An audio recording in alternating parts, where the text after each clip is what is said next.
Okay. Sting, seahorse, seahorse. Hello, everyone. Welcome to the event today. So just a little bit of housekeeping rules before we get started today, okay? Bona, 1 minute. I think people are still being vetted. Oh. So, because I see the numbers at the bottom. Oh, okay. 1 minute to get in the system. Okay. You can go back to the first slide, yeah.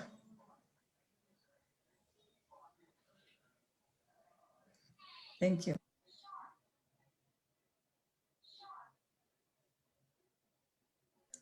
Okay, I think you can start now. Okay.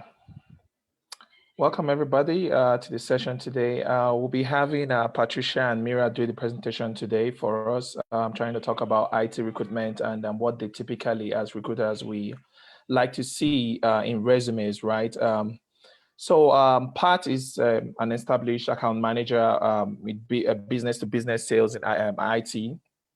Mira is an accomplished human resource professional with IT recruitment skills and experience. So thank you, Pat and Mira, for helping us execute this. Okay, so with that done, we will just go, with the housekeeping rules today, right?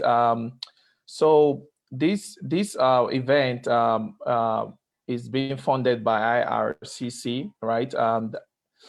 And the Immigrant for Refugee Source, IRCC, that's Immigrants, Refugees, and Citizens in Canada. And what the housekeeping rules today will be, keep your microphone mute all through the, session. Please keep your camera turned off if you want to. No abusive languages will be tolerated. Please do not post any personal information in the chat box. Please save any questions for the end of the workshop or type them into the chat box when you have the time. When you want to ask the questions, any evaluation link will be sent out at the end of the workshop. So when that gets to you, we'll appreciate any feedback to ensure better quality workshops, in the future. All right, like I said, Pat and Mira will be taking over from here. Pat, Mira, I will be going off, stop sharing, and then you take over, okay? Absolutely. And we would like to welcome all the viewers on Facebook Live. Okay, watching us on Facebook Live too. Welcome, guys. So we'll get started right now, and Pat, I will stop sharing. I will now start sharing my screen. Just a minute, please.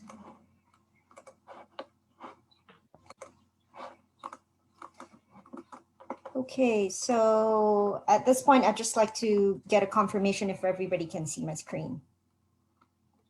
All right, perfect. Yes. All right, so yeah, so again, thank you so much. We're very, very happy to be here. We'd like to thank the Immigrant Services Calgary for inviting us. Our job and our goal today really is to be able to share the knowledge that we have about hiring and recruitment, specifically here in Calgary. And so we hope we can be of value and share whatever information we can with all of you. So we'll just start with a quick table of contents. Before everything, we will do a quick introduction for myself and my colleague, Mira. We'll also be looking at the current landscape in Calgary's IT recruitment and hiring scene. So I know that some of you may be in IT, some of you may be outside of the IT industry, but we hope that the presentation will be just as valuable for all of you. We will also be looking at the candidate recruitment cycle, as well as the role of a recruiter in your application process. I think this is especially important because especially if you're a newcomer to Canada, you may or may not have had the chance to work with a recruiter. So we will definitely be talking about that. And of course, we'll also be talking about a recruiter's best tips when it comes to job hunting, and we will close with a few Q&A. So we will start. So again, my name is Patricia. I am an account manager with Finney Taylor. Our company name is Finney Taylor, and I've been with the company for a little less than 2 years now. So I myself am a landed immigrant to Canada. I landed in October 2018, so just a little over 2 years. And of course, I went through the whole job hunting phase as well. So as an account manager with Finney Taylor, which is a recruitment firm, I am client facing, and I work with hiring managers to find the best talents that the Canadian market has to offer. Mira, over to you. Thank you, Pat. Good afternoon. Bonjour. Hola. Assalamu alaikum, everybody. Thank you so much for your time. But most of all, thank you, Bona. Thank you, Meenakshi, and the team at ISC, not just for today. Of course, it's a great privilege to be part of this event, but also for the good work that you do on a day-to-day basis. I have been a personal beneficiary. I have received assistance from not just ISC, but also other immigrant groups in Calgary. So both from a personal and a professional front, a big shout out to you guys for the fab work that you do every day. I am an IT recruiter with Finney Taylor Consulting Group. This is our Jubilee year. Finney Taylor turned 25 just this past summer. And I have been with Finney Taylor for close to 2.5 years now. And I wasn't always an IT recruiter. I started my career several moons ago. In India, I worked with another Canadian giant. I was a team lead and a research analyst. And after that, between then and today, there was a 10-year career break. The reason why I'm saying this is I may not be incorrect if I guess that there could be a participant, or a participant is aware of somebody who's had an ample career break. And I want you to know that it could be a disadvantage only if you choose to believe in it. Just because there's a gap in your work history, it is not career suicide. If you are an individual with passion and an intent to be helpful, you will find your next best gig pretty soon. And luckily, we live in Calgary and Canada, where there are professionals, the kind that you're getting to meet today, who are there to help you out. Yeah, so thank you again, Bona, Meenakshi, for this time today. And let's get cracking. All right. Yep. Okay, so just before we go through the rest of the presentation, we'd like to take a quick moment to just introduce who Finney Taylor Consulting Group is. As we mentioned, both Mira and myself, we work for Finney Taylor. And Finney Taylor is a recruitment firm. Specifically, we handle IT and technology roles. So we've been in the industry, as Mira had mentioned, for 25 years now. So we've been here a long, long time. As of the moment, we have about 55 active candidates in our database. And Finney Taylor, being the head office being in Calgary, out of the 55,000 candidates that we are in touch with, 60% of them are based in Alberta. The other 20% based mostly in Toronto, a few in Montreal and in Vancouver and Winnipeg. So we do have presence across 4 cities in the country. Calgary, with its head office in Calgary. We have an office in Edmonton. We do have an office in Winnipeg as well as in Toronto. Just to show you guys a very, small table of what our resources that look like. So if you are in the IT industry, these things will probably look familiar to you. We have Java developers, C#.NET developers, cloud and infra specialists, business analysts. We work with Scrum Masters, QAs, as well as project program managers. So you can see that we're actually in touch with a very big number of candidates, and we've been working with them for a long time. Just to show a very quick slide of who we work with. As an IT firm, hiring managers come to us whenever they have a role that they're trying to fill. I myself, I work with a lot of startups here in Calgary.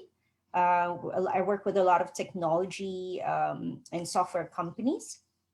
At the same time, we also work with consulting firms, big consulting firms such as Publicis Sapient and Cognizant and PwC. We work with companies in the finance industry, as well as in the construction and educational industry. So we do work across the country, and things are going a little bit crazy with a lot of roles these days, and that's exactly what we'll be talking about later today.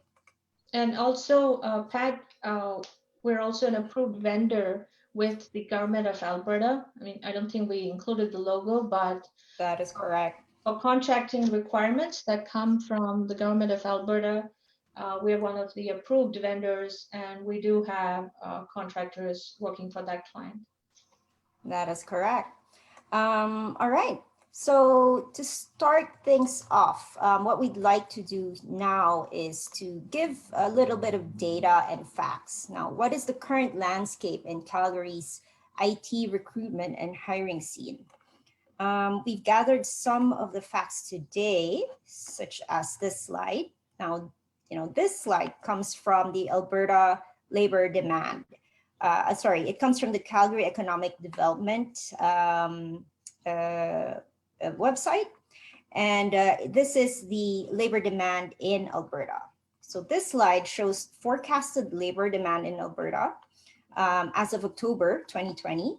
And you can see that the Information and Communications Technology Council, or the ICTC, forecasts that there is an expected 9,000 digital jobs within the next 3 years. Of course, aside from these digital jobs, there is also an expected swell of labor demand among the other industries, such as the finance, manufacturing, agriculture, logistics, even something as new as clean tech. They do expect an increase in demand for workers. Now, this forecast is obviously good news for all of us, especially for those who call Alberta and Calgary home. So we can expect that there is a growing need for people and for workers. Now, Alberta is often known for its oil and gas industry, but what's also true is that the tech sector for Alberta, and specifically Calgary, is also growing very rapidly. So as you can see, out of the 9,000 digital jobs in the next 3 years, 63% of those will be software developers. This list also comes from the ICTC as of 2019, and it shows the top 10 most in-demand digital talents. So if you are in the IT industry and you fall within any of these, you can be sure that this is going to be a pretty exciting career choice. Also, for those who are choosing to transition, given that the needs are only increasing for the next 3 to 5 years, it could be safely said that it is a wise move, because the need for talent and talent locally is on the rise. Yes, and of course for Mira and myself, because Finney Taylor, we focus only on IT, this is something that we see on a day-to-day basis, that's for sure. Now, this slide just talks about the historical unemployment rate in Calgary. I think what's important here, or what stands out here really, is this particular part of the slide. Of course, you can see that the pandemic has caused Calgary's highest unemployment rate, as much as 16% since 2009. And this is not isolated to Calgary or even to Alberta. Of course, we all know that the whole world has been affected. Now, according to the city of Calgary, when they did a labor market review in September 2020, despite the pandemic, things have been looking up somehow. It showed some promising recovery There was an increase of 23,400 jobs from the previous month of August, with the majority of the job gains from industries in healthcare, in manufacturing, in information, culture, and recreation. So, recently we've had that sort of second lockdown, but we're not seeing that the second lockdown of sorts or the new restrictions have really affected the figures, especially again in IT.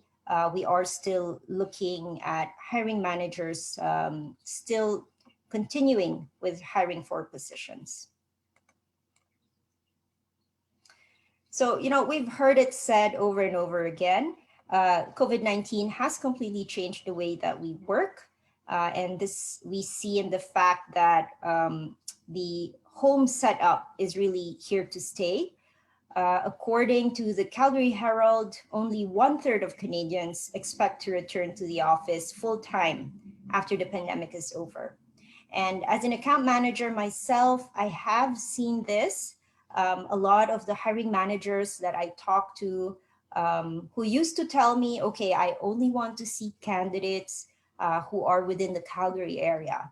Now they're very, very open to seeing candidates all over the country, just because everybody is working from home, is now available to work remotely.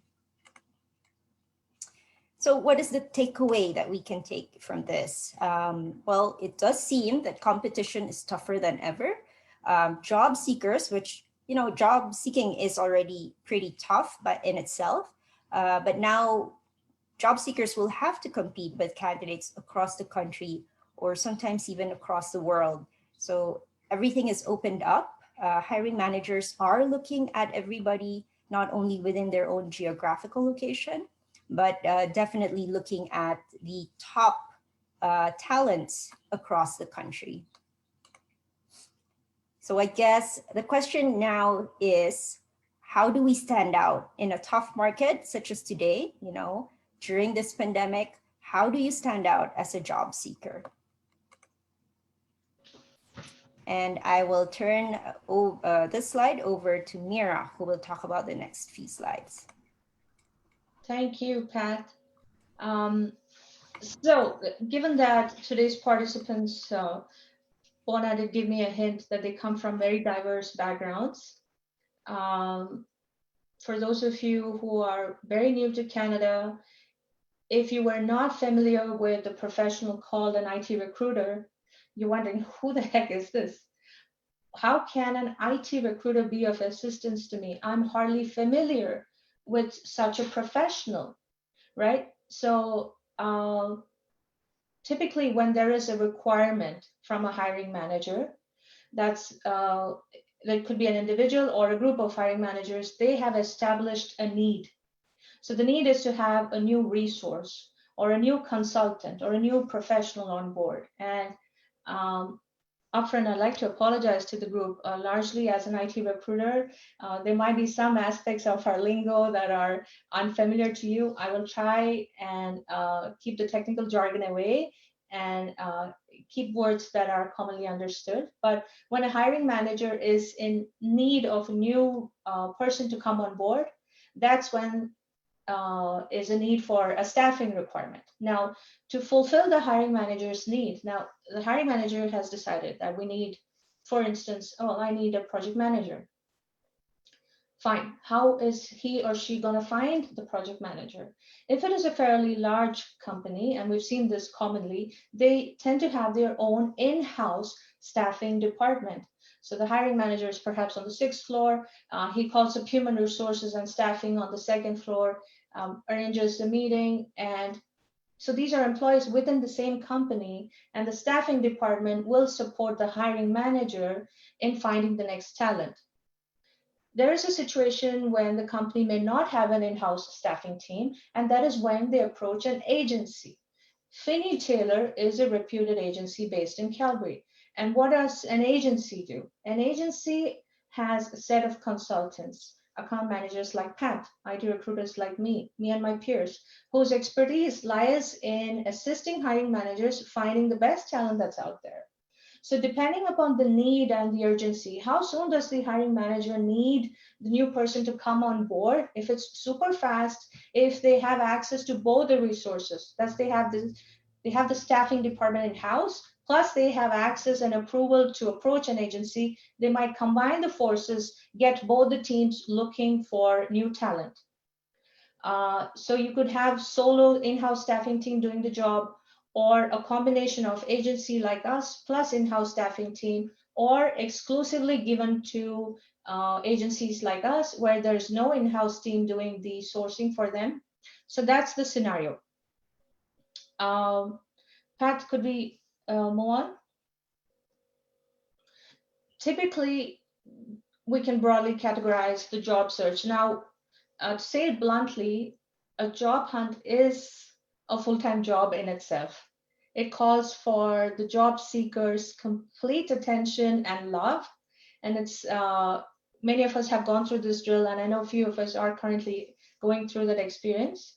Our goal today is to be of value to you, to give you a hint at what goes on the other side of the river. You get a sneak peek into what happens once you're in connection with an IT recruiter and an account manager.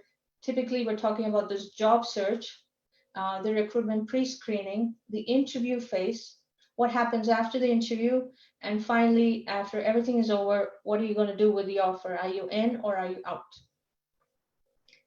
Thank you, Pat.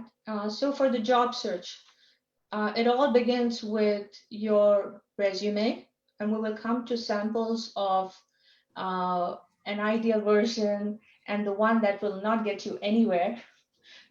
We'll talk a bit about the cover letter. We'll talk about updating your profile on social media. And again, this is fairly new to newcomers.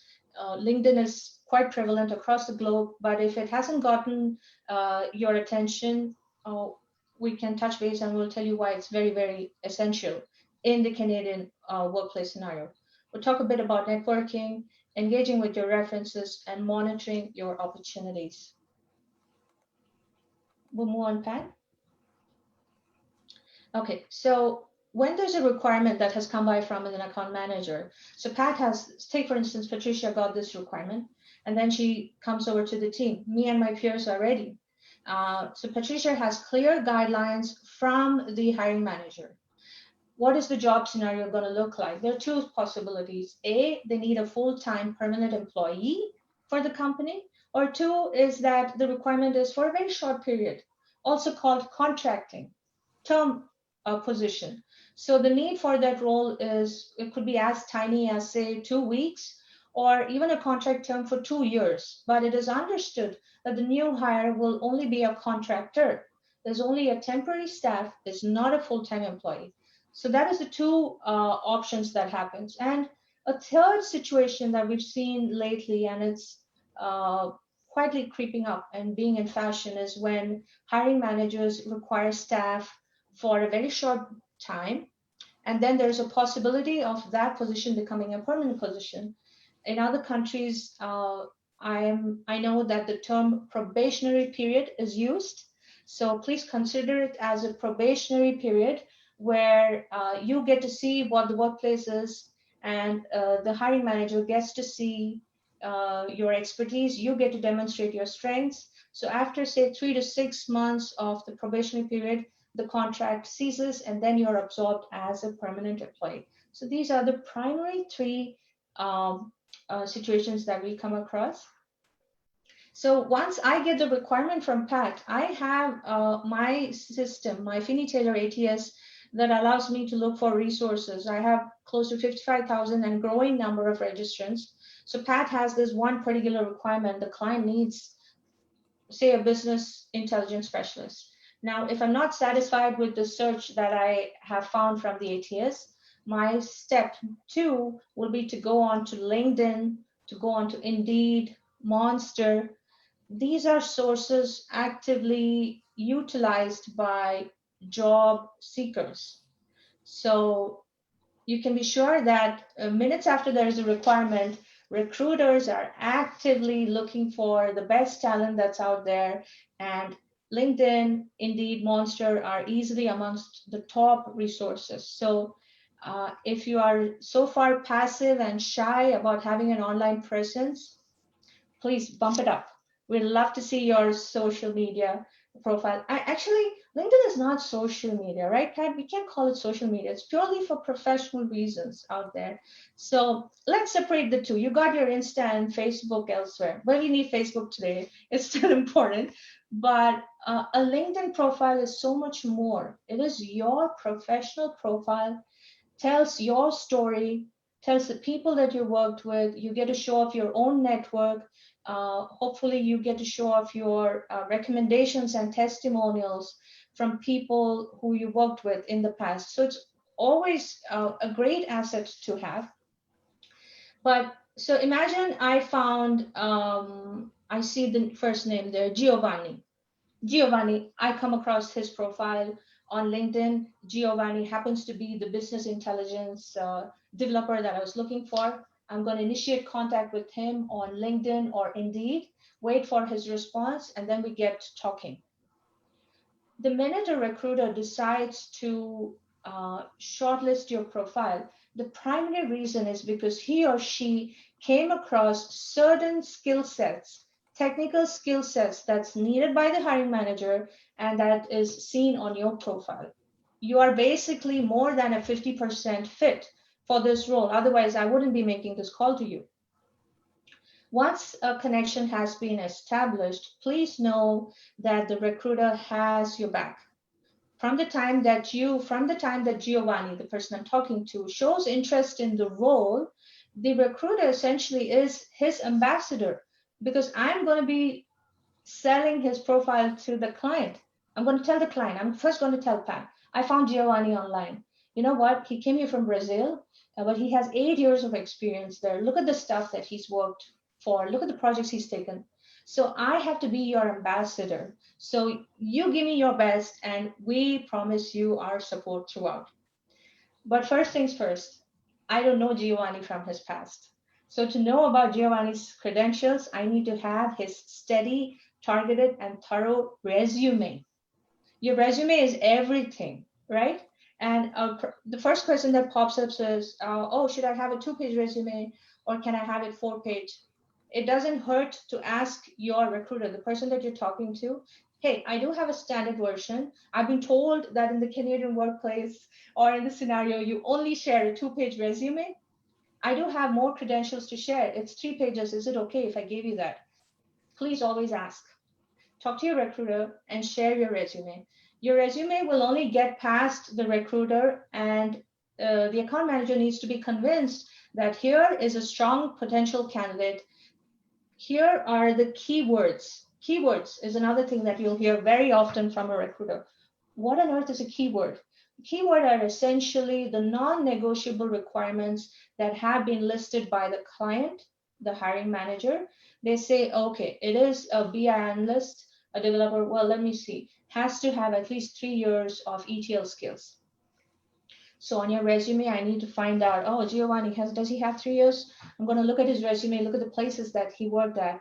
Yes, he's got 5 years of experience. So good to go. So keywords are nothing but consider them non-negotiable, not compromisable tech stacks or requirements listed by the hiring team.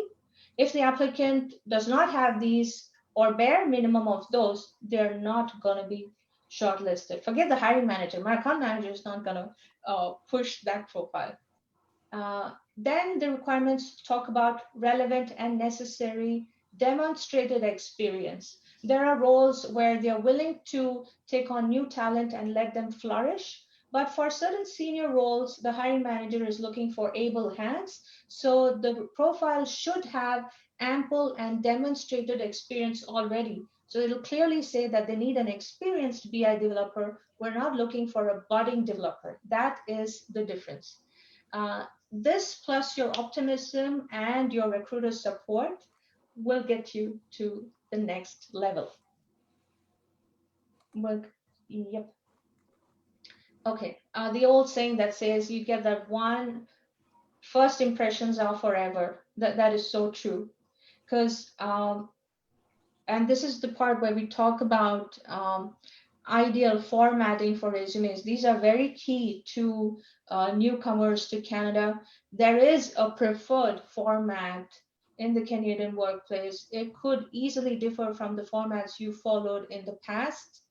Uh, there are just two rules. Of course, you're going to always have a two-page standard resume, fair enough. That is just to get you the introduction to the recruiter. But step two is to be ready to tailor your resume according to the needs. Chances are that neither you nor the recruiter gets to be there in person in front of the client manager, right? The hiring manager sees your resume and he or she is reading stuff. He or she is reading stuff about your work history, about your achievements. So if it is not listed, it is not known, right? I don't know Giovanni from before. Patricia doesn't know Giovanni. The hiring manager doesn't know about Giovanni's past achievements. So list them out. Work with your recruiter to find out if the keyword match is above satisfactory. Does your resume speak clearly and concisely and in detail where required about the list of responsibilities and achievements and the tech stack that you know for sure is being wanted by the hiring manager?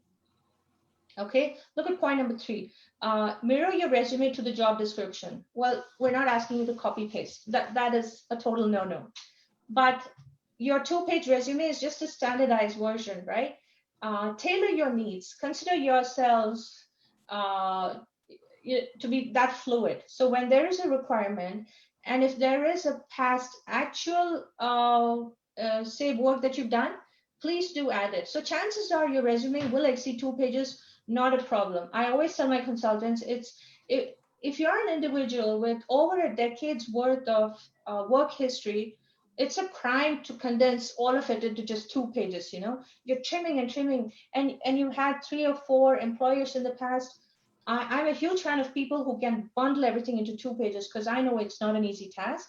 But talk to your recruiter, keep an extended version, be ready to work with him and her to give a more detailed version of your resume. Don't just throw the 2-pager and expect speedy responses to come. So here are the broad categories of what is preferred and what is not. When I said don't just stick on to 2, I can take a 3 or 4 page. Remember, I didn't say 7 page. If you give me a 7-page resume, oh boy, it'll have to be a really nice day that will need my reading. But I'm fully aware that people who have 15 years, 20 years are likely to have an extended resume. 7-pager resume might annoy, for the lack of a better word, right, Bona? Right. And in our experience, I think it's safe to say that if you have been working for more than 10 years, anything beyond the 10 years may not necessarily, be needed in detail in your resume. So, this year is 2020, anything beyond 2010, you can probably list down the companies, but not be too detailed in terms of the job roles that you've had. Mm-hmm. Well, hiring managers don't have the time to really look at all the pages, and it is a turn off to hiring managers when they see a very, very long resume. But we are very kind people, so I promise you that I will read your resume.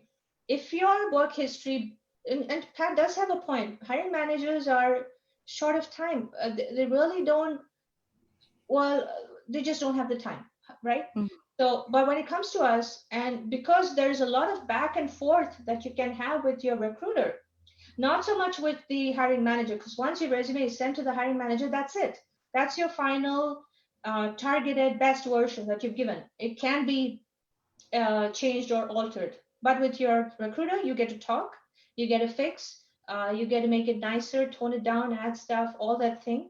But 7-page for work history exceeding 10 years, if it is relevant to the job that you're applying for, and well, in that case, you can have a few points. But we've had people talk about work that they did all the way back to 93, 95. really not necessary, but you can state your facts and you can state your employment history, but we really don't need the extra bullet points.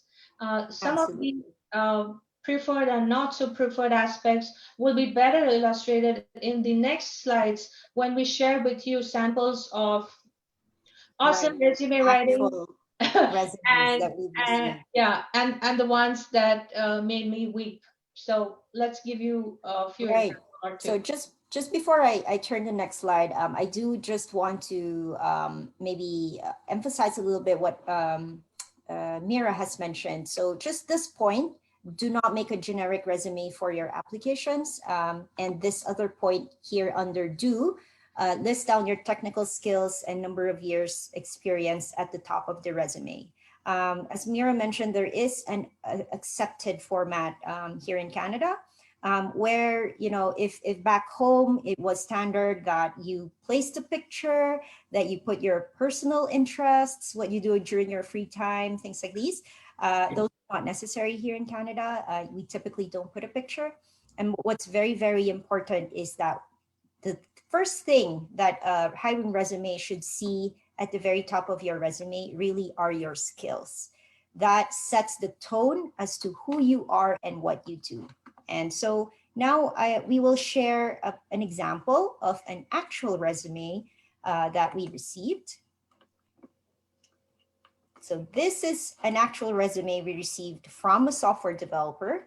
I don't know about you guys, but what I'm seeing here is really everything is in bold. There is red here that doesn't quite fit. With the fact that everything is in bold, nothing is standing out because everything is standing out. So it really does very little to catch attention. It's hurtful. Somebody said we could, and please believe us, we're not demeaning, we're not mocking, but when you're sharing a resume along with facts, which is what it is, a resume is a list of your work history. These are all facts that we're reading about, but it's also about aesthetics. Please bear in mind that an IT recruiter and an account manager is in receipt of several resumes in a day, not just through email, but through LinkedIn. There are applicants responding to us on phone, via text. There are WhatsApp professional groups. They write to us through that. So we're bombarded with applications from every possible source. And so what we're trying to emphasize here is, what are you going to do to ensure that yours stands out? And does not have to be glorified, but is it appealing? Visually, am I hurting the reader? Or does it appear nice enough for them to read further? Mm-hmm. That's all. And so from this resume that we received, we had to work with the candidate to make it, you know, a little bit better. And this is what we came up with. So as you can see, there is a stark difference between this and this. Number one is that there is a balance between bullet points and actual text sentences. So at the top, so obviously here we have the name. We have a short profile as to, you know, how many total years of experience you have, and you know, what you do in terms of specific applications that you may have worked with. And as we mentioned, at the top here, it's very important that you place your. Yeah.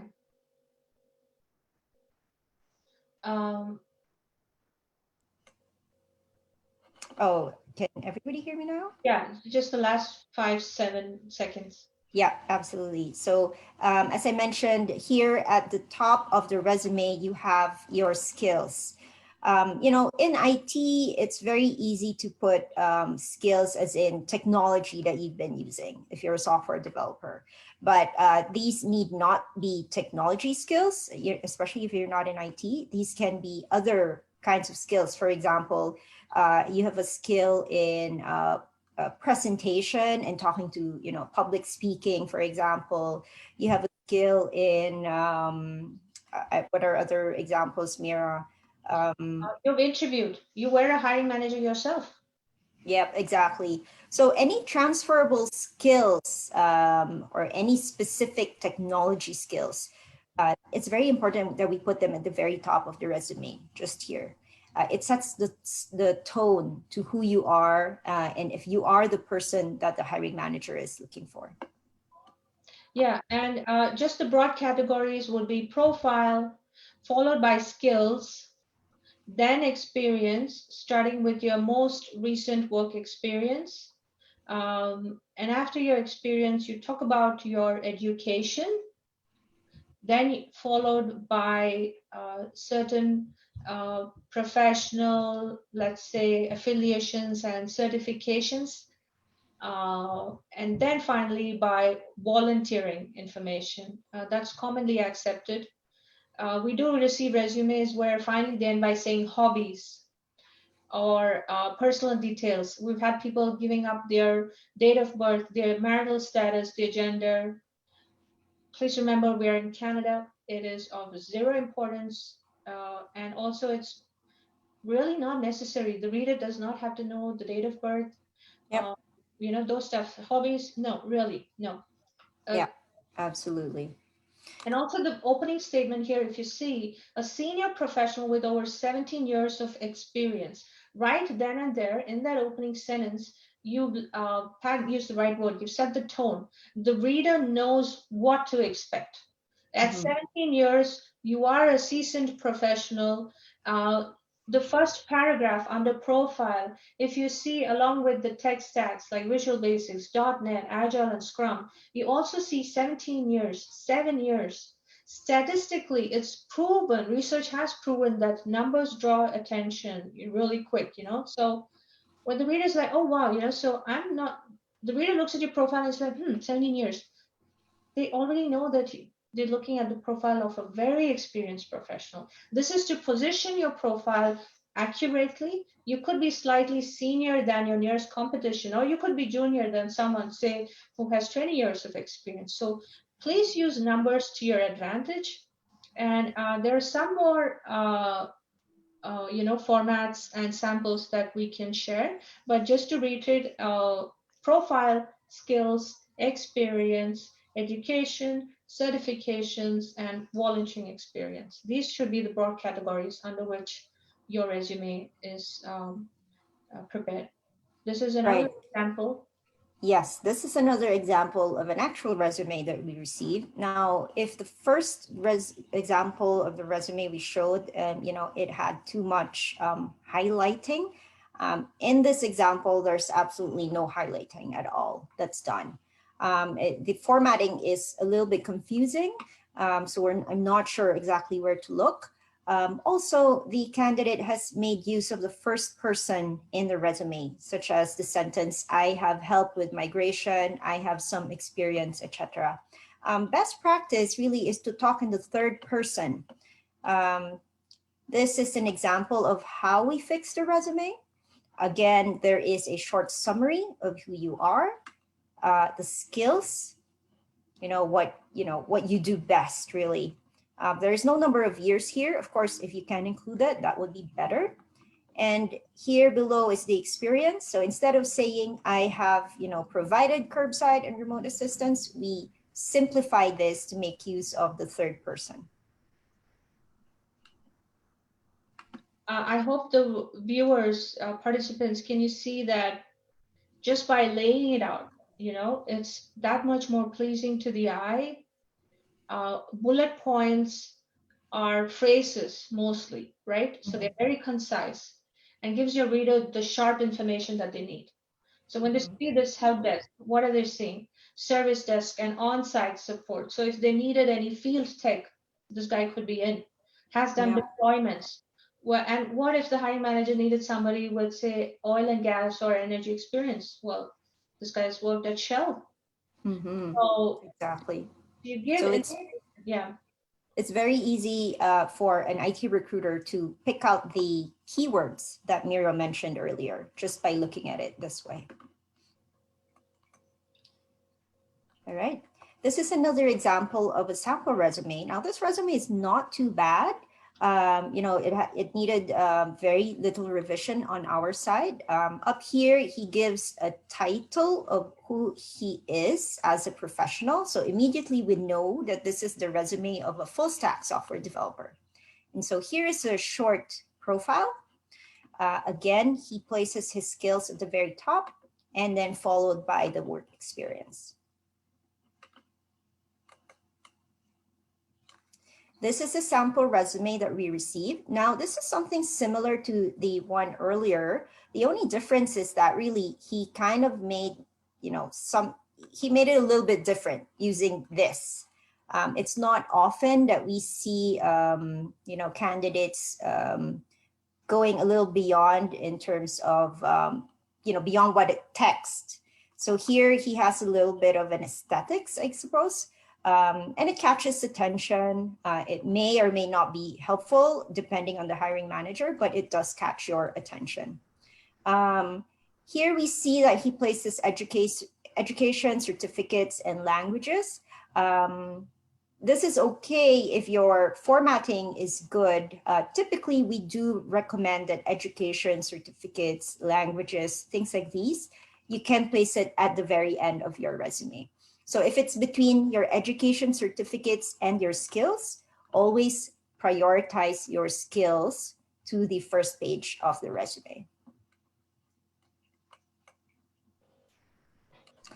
And again, this is a sample resume that's very direct. Yeah. It's not fancy, but it does just give you what you want to see. From the very beginning, you know that this person is a data architect with 14 years of experience in business intelligence.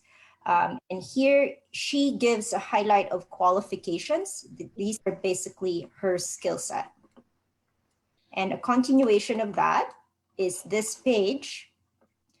Something different that we wanted to just share in terms of her work history. She came from a company called Western Glove Works. And she gave here a short summary of who Western Glove Works is. It kind of gives a context of, these are the kind of companies that I have worked with. And some hiring managers can find this helpful in that, if she came from a similar sized company, as to the company that she is currently applying with, then they can already see that she might be a good fit in that aspect. Yeah, Pat, I just wanted to add here, the only fault I can find with this is whilst the applicant has mentioned the nature of the firm that she works in, if you see, she's just said 2016 to present. Whenever you write your work history, it should always include the starting month. And likewise, if you ended your employment there, please include it in the month/year format. 2016, a year has 12 months. So the reader is left to speculate, oh, so when did they begin working? So please share facts when necessary so that you avoid any speculation. And I know that here we have participants from, there's so much international talent, right? So in your resume, please know that your resume is being read by a Canadian hiring manager who could be well informed and who could perhaps be aware of the companies that you previously worked in. But it doesn't hurt to take a couple of sentences to mention something about the company. Now, I worked with plenty of fantastic talent, Nigerian IT professionals, and it's just mind-boggling when they told me that the banks that they work for, some of them had millions of customers, right, Bona?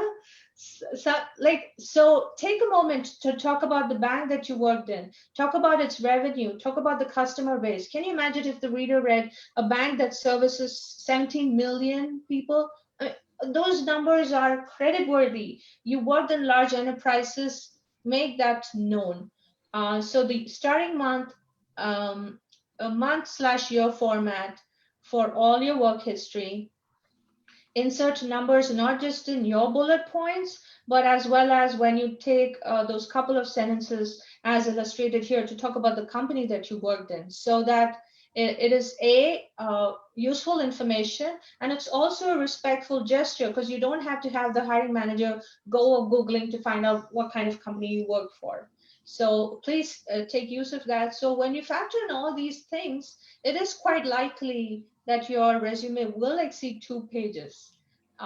Which is why what I previously said about accepting an extended version is perfectly fine.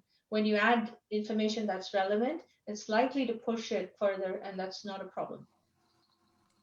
Okay, so we move on. Yep. Okay, so we took quite some time just focusing on the resume, and that's to reiterate again that your battle, your best gear, your best support is your resume. Of course, your personality and your tech skills and your communication skills, your soft skills matter, but there's heavy merit just for the resume.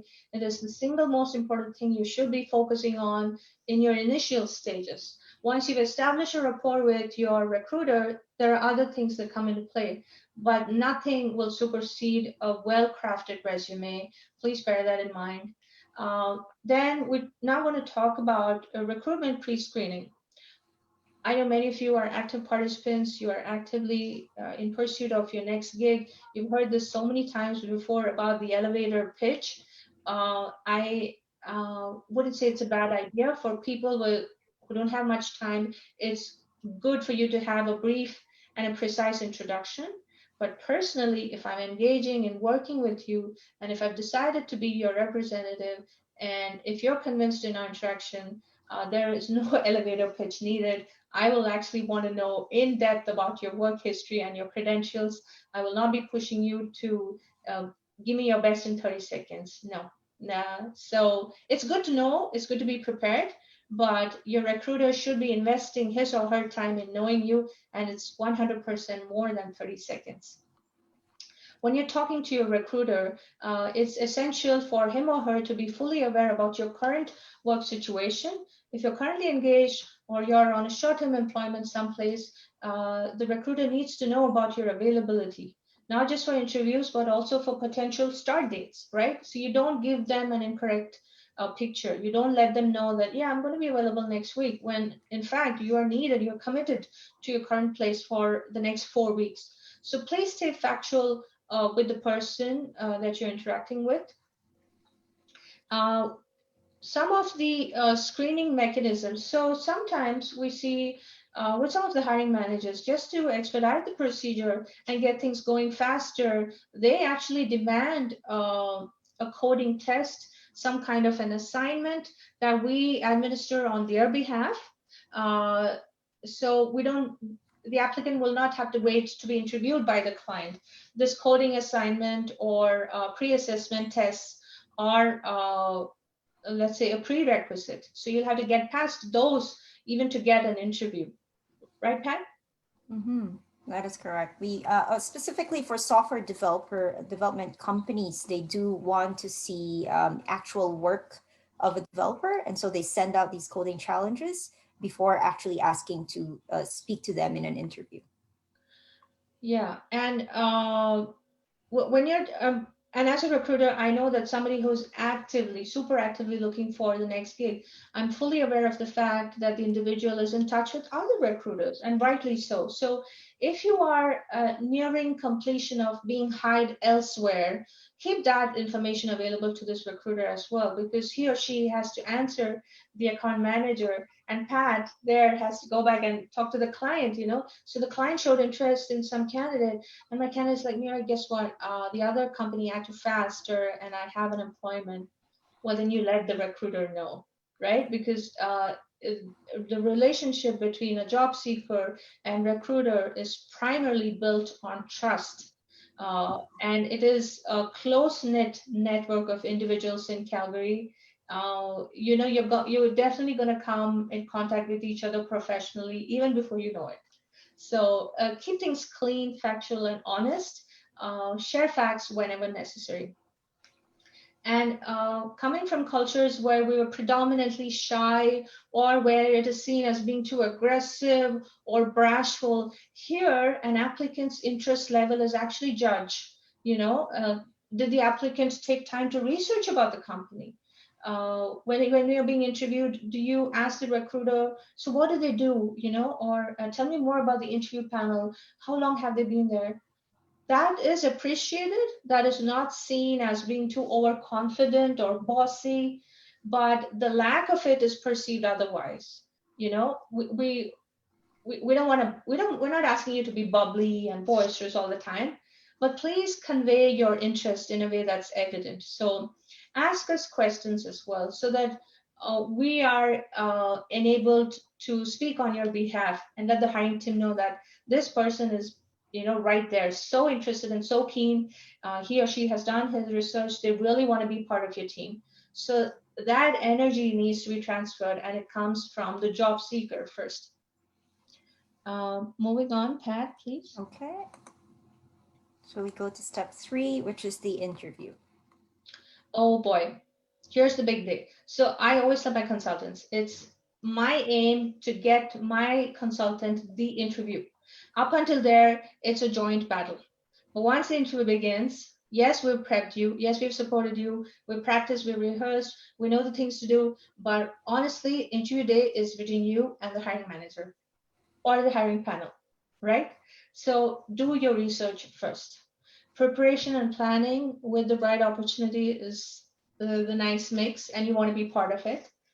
Please take your time to research about the company, either through their company website or information that you can find on LinkedIn, because lately companies do keep a thriving profile on LinkedIn. They're actively posting their jobs on LinkedIn as well. Get to know about the hiring panel, see the people who are hiring, look at their backgrounds.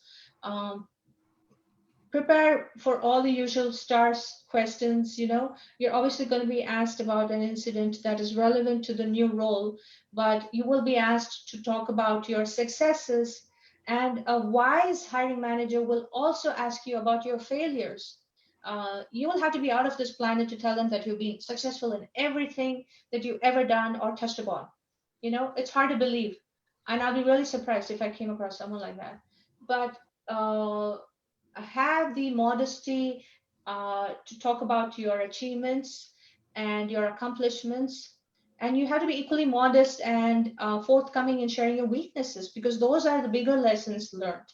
So, and Canadian managers are often keen to know about your experiences, because they know that tech is tech, no matter which part of the world you are. You might have done it speaking in another language, that's prevalent in your home country, but technology is technology.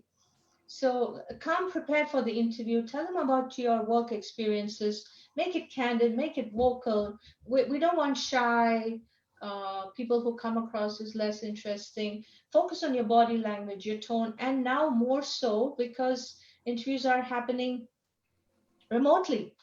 The focus, the onus is on the job seeker, the candidate who's being interviewed. Your voice, your tone, your face, your smile, all this has to convey interest. That's all that they know about your body language, right? It's a way different scenario if you were sitting across the table being interviewed by a group, but virtually the responsibility is even more. So you got to keep your voice consistent, confident, and interested. Very times there have been instances, when Pat and I have got the shock of our lives because the candidate is cheerful and talking with us confidently, and on interview day they sulked. Right. And we're not going to get that next chance. It is disheartening. So keep your distractions away. Give your best for those 30 to 60 minutes that the interview is happening, and practice. Well, before your interview, please dress up professionally and have a mock around yourself. Take help from people who are your cheerleaders. If you don't have somebody to do the mock interview with, do it yourself. Be your own cheerleader. If there's no one else to motivate you, motivate yourself. Practice, practice, and practice. And another aspect that newcomers often ask is about accents. I'll tell you, that's a forgotten story. Nobody's talking about accents anymore. If you're someone who has a rich life and work history to tell, and if you're able to convey it clearly, it does not matter what your accent is. But there are obvious hindrances. So focus on clarity. Don't worry about accent. Accent will come over a period of time. it's your personality that matters first. It's not your accent. So you will improvise over a period of time, but don't focus or let that not be a deterrent. Uh, you'll be, happy to know that people are actually very receptive here. People want to hear stories, and if you're a good storyteller, you're someone who's bringing quality and who that you'll be a great addition to the team. So just talk, prepare and talk. Don't worry about the accent. Last but not, oh, sorry, the part about asking questions, there will be an option towards the end of the interview where the hiring panel will let, the candidate know. So this brings us to the end. Before we depart, are there any questions that you'd like to ask us? Please take full use of that opportunity. Don't be the one who says, no, I've done enough research about you. I know what the company does. Oh, man. That has been the single reason why some of our candidates have not been shortlisted further. When we asked, Absolutely. well, the candidate didn't show any interest. He really didn't want to ask me anything. Right, and that is a real life example that we've experienced with some of our candidates. Is that the hiring manager's feedback was that the applicant didn't show enough interest in the job because he or she did not ask any questions. So we do encourage you to ask questions about the job, and in order to do that, you're going to need to do your research. Again, we go back to the research. Yes. So it's good to ask questions. Okay, what the job exactly, like what technology will the job entail? Which person will this role be directly under? Things like these, just to show your interest in that role. And who knows, maybe 10% of the, if it's going by point based, they would have reserved some marks for that. Or there could be one member on the hiring panel who was waiting to hear that bit from the interviewee, and that didn't happen. Mm-hmm. So please be forthcoming. Please be ready to utilize that opportunity. And then, of course, you're going to be in touch with the recruiter. Obviously, if there's positive news, the minute the recruiter knows, that matter of minutes after they get to know, they will call you and let you know that you're moving further. But yeah, the recruiter won't mind a nudge from you. Get in touch, text, call, or send a message on LinkedIn, email. It's totally fine. Next slide, please. Okie dokes. After the interview, we'll have to bear in mind that perhaps you were one among the other candidates, right? So if there are other candidates who are being interviewed, we might not have a speedy response from the hiring team. They will ask for some time, or honestly, there have been instances where there have been medical emergencies, Unfortunately, we had an incident recently when a hiring manager didn't get in touch with us for a week. We were worried. The candidate was also worried. Turned out that there was a medical emergency that kept the hiring activity stalled. So there could be many things at play. There are things that we don't control, but typically there is an anticipated time frame before which the hiring team comes back with the next step or next course of action. Upon the client request, when Pat's client lets us know that, yes, your candidate is a potential, that is where we move on to doing your references. We would like to chat with people, ideally someone who was your immediate supervisor or your manager, simply because this individual is fully capable of talking about not just your tech stacks, but about your soft skills as well. That plus we get them to confirm or verify your employment history. That is the purpose of doing a reference check.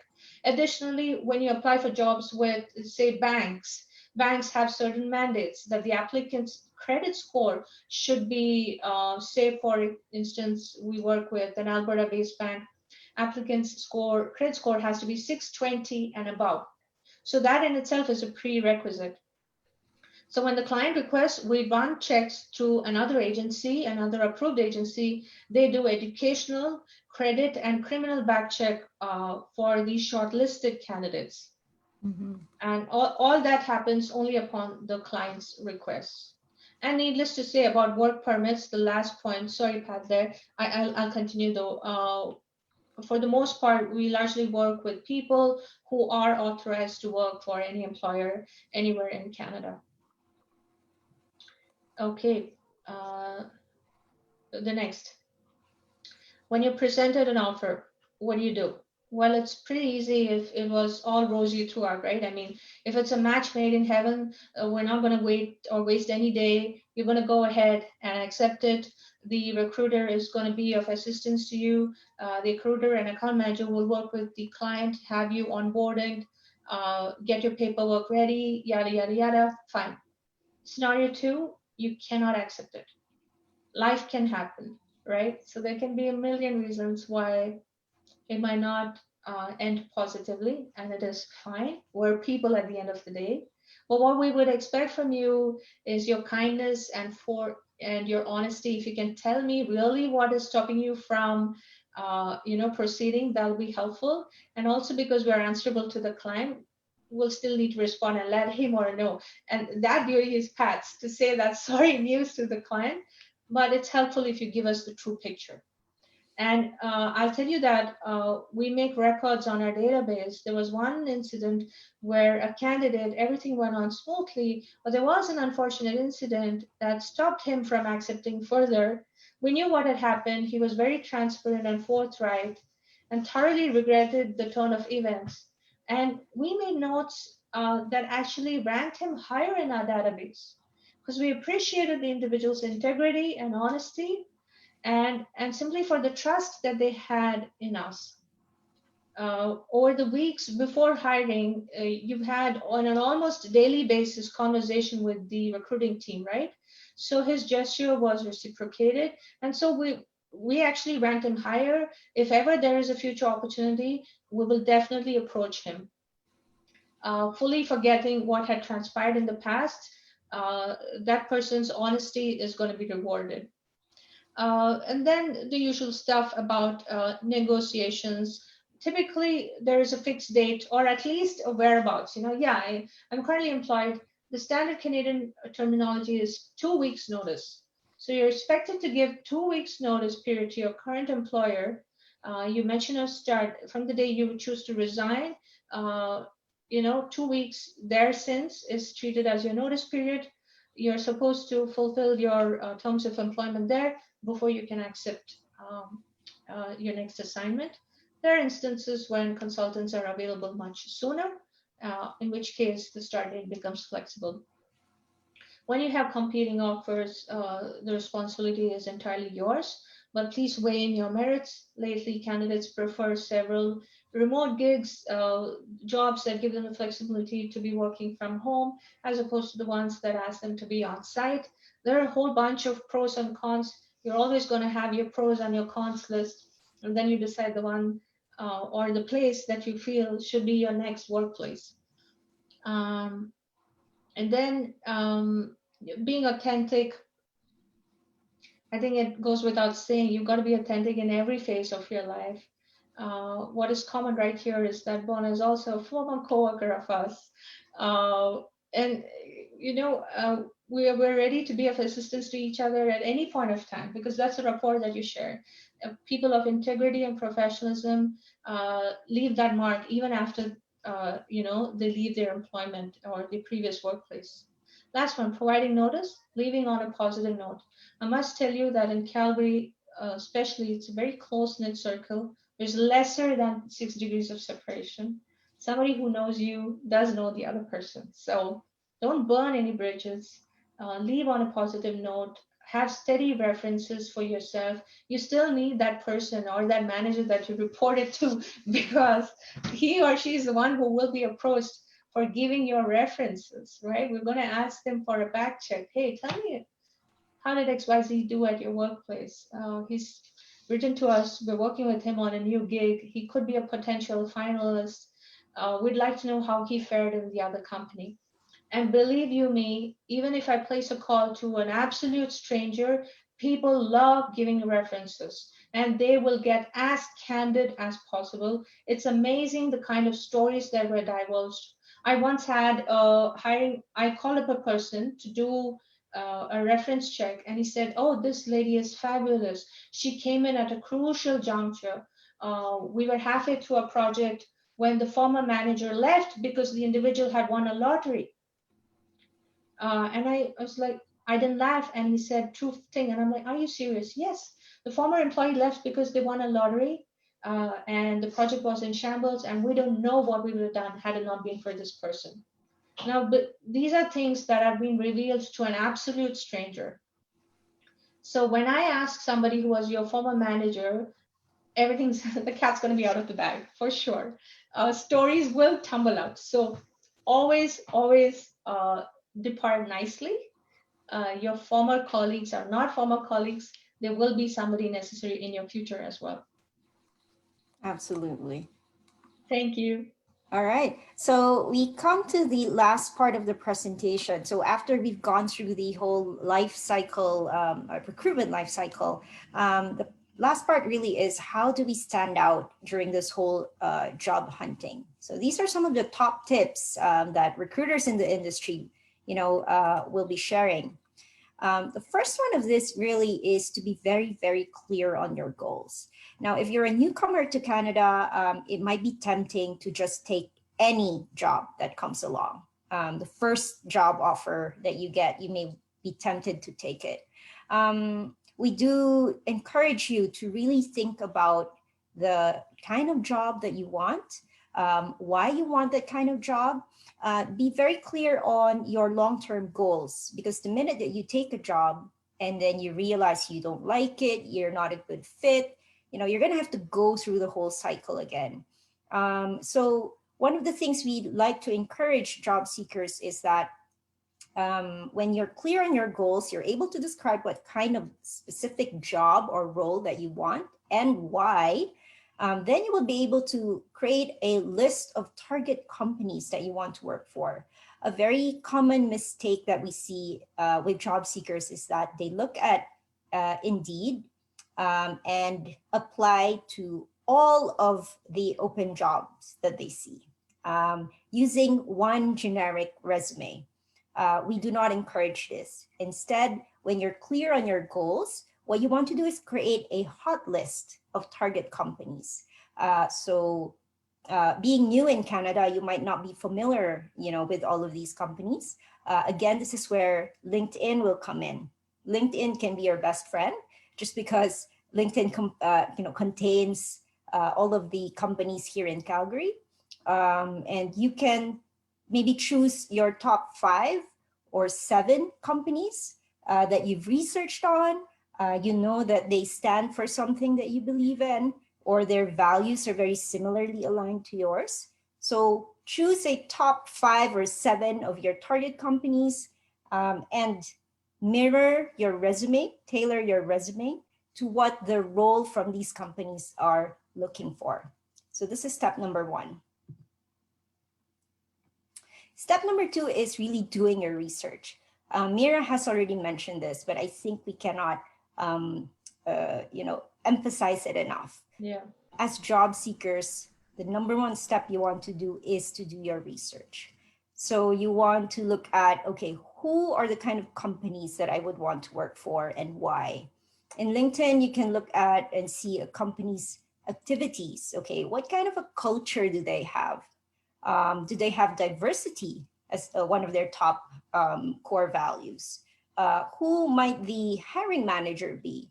So often in a job description, you will see who the hiring manager would be, or like who this role reports to. You can look at that in LinkedIn. So you just go to that company and you look at the different roles. So these are just some of the things that you can do when doing your research. And while you're on LinkedIn, you can also, update your profile. Make sure that your LinkedIn profile is something that potential hiring managers or recruiters would want to see when they look at your profile. And so we've said it before, you need to tailor your resume by mirroring it to the job description. So if they're looking for skill A and B, you don't want your resume to show skill C, right? You want to be able to see, you want to make it obvious that you're the perfect fit for that specific role. And this is why it's very, very important to tailor your resume rather than sending generic resumes to 100 companies, because that really will not go anywhere. The next one is really to prepare. So we've done research. When you read up on the company and you've been successful in getting an interview, the next step really here is to prepare yourself. Look up some common interview questions. You can have a mock interview with a friend. If one of your concerns is that maybe you're scared that your English may not be as great as you want it to be. So you can actually talk to a friend, make sure that you're comfortable during that mock interview. You can ask your recruiter to help Yeah. you. Absolutely. And there's so many, nowadays, we all have so many tools at our disposition, right? Mm-hmm. Not anything, just record yourself or stand in front of a mirror. Have an idea of how you are going to be seen. Record your voice, play it back, and have a listen to it. This is how you will be heard by the other end. It's amazing what a playback session can do, because we talk all the time. We definitely talk all the time, but how does the other party see me, or how am I being heard? You get the other person's point of view simply by doing that. Absolutely. And, when you do have a mock interview or, speaking of English skills, if in case this is something of a concern to you, we can tell you right now that, having an accent, as Mira had said, is not necessarily a deterrent. I think a more important quality that a hiring manager will look at really is just if you're able to communicate well, in the sense that you listen when it's time to listen and that you speak up clearly when it is time to speak up. And during an interview, we do encourage you to look at the hiring manager in the eye. Do not look anywhere else. And, you don't want to avoid eye contact. You actually want to make eye contact with a hiring manager, because that just shows confidence. Even if your heart is trembling inside, you do show that you are still pretty confident during the interview. And so because of the pandemic, everything is, being done remotely. Yeah. You will need to test the platform beforehand. Yeah. Please do not go, click on the link for the interview at that very minute when the interview is supposed to be done. Be there at least 5 minutes, at the very least 5 minutes early. Yeah. Of course, you do have to dress appropriately. We already mentioned that you need to show your interest in the opportunity. This is one of those things we see among newcomers to the country, wherein they may be pretty shy or they don't want to be seen as very aggressive. But the lack of an interest by showing questions can be very harmful to your application. So do your research, show an interest by asking questions. Do not ask about the compensation, obviously. There is a place and time for that. But just ask questions about the role, about the company. Ask intelligent questions that show that you've done your research and that you're interested in the role. And of course, smile during the interview. It just releases tension and helps to keep the hiring manager relaxed, as well as yourself. So that is all of the top tips that we've got to share. At any point in time, we would be happy to keep in touch with all of you. We have our email and our LinkedIn right there. We will be happy to answer some questions that anybody may have at this point. Okay, thank you so much, Pat, Tricia. Thank you, Mira. Thank you. Thank you to every other person that's attended, those on Facebook Live. So we'll be going off Facebook Live now and coming back to Zoom, right? And then we'll be taking questions on Zoom, okay?